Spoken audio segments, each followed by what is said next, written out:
नमस्कार। आज का विषय है कर्म। यह संसार कर्म प्रधान है।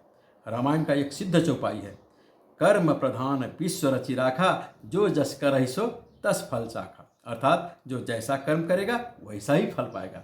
यह एक अकाट्य सिद्धांत है कि कर्म का फल मिलेगा ही।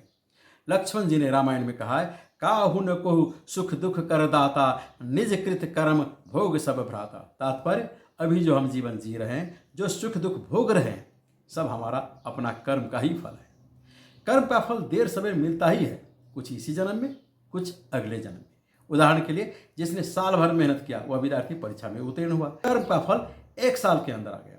परंतु कभी कभी जन्मों लग जाता है। जैसे कुरुक्षेत्र में सरसैया पर लेटा हुआ भीष्म पितामह ने कृष्ण से प्रश्न किया कि मैंने तो इस जन्म में क्या, पिछले 10 जन्म में कोई पाप नहीं किया, फिर मुझे किस पाप की फल भोगना पड़ रहा है।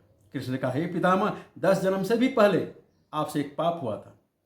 आप एक राजकुमार थे और शिकार खेलने गए थे।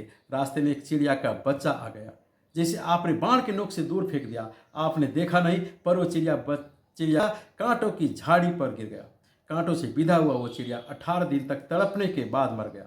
कृष्ण ने कहा, आप उसी का फल हो रहे। मैं आपसे कहना चाहता हूं कि सतर्क होकर कर्म कीजिए, ये सोच कर कर्म कीजिए कि मुझे कर्म का फल भोगना ही पड़ेगा।